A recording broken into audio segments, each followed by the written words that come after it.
At 7 o'clock, we got Sam Houston, who went 10-3 last year, traveling to Western Kentucky, favored by 10 on CBS Sports Network. Hunter Watson went 175 at 281, thrown for 1,811 yards, 12 touchdowns, 8 interceptions. Jay Ducken had 158 carries for 745 yards and 7 touchdowns last year, and Simeon Evans had 50 catches for 559 yards and 6 touchdowns.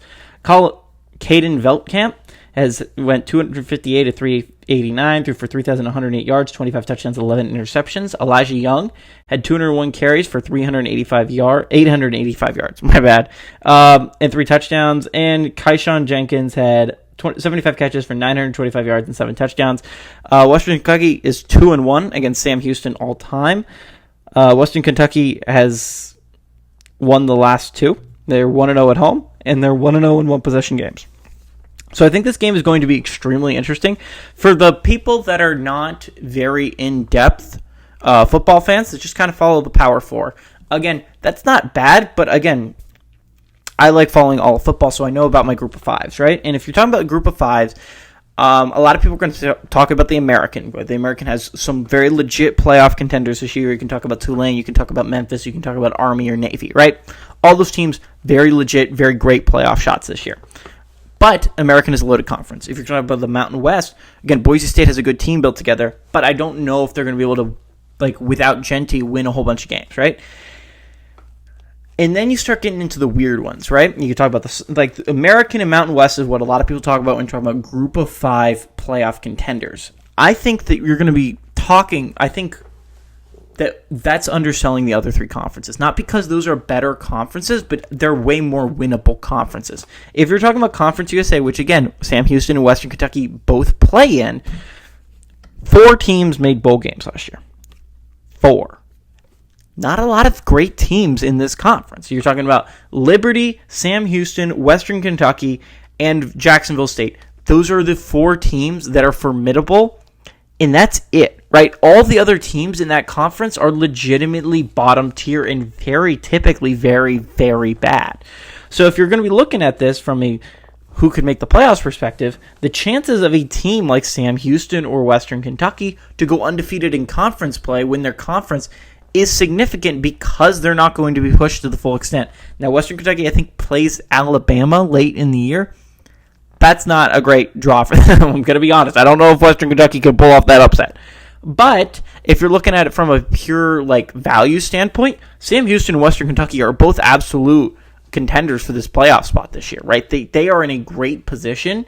They can put themselves in a great position to be a team that is going to be talked about in October and November, right? If you're looking at it, I think this is a great opportunity for those teams. Western Kentucky would probably be my Cinderella, if you're talking about dark horse playoff contenders that not a lot of people are talking about. I'm going to get to my other one later on. Hint, it's Toledo. I love Toledo as a dark horse playoff contender this year.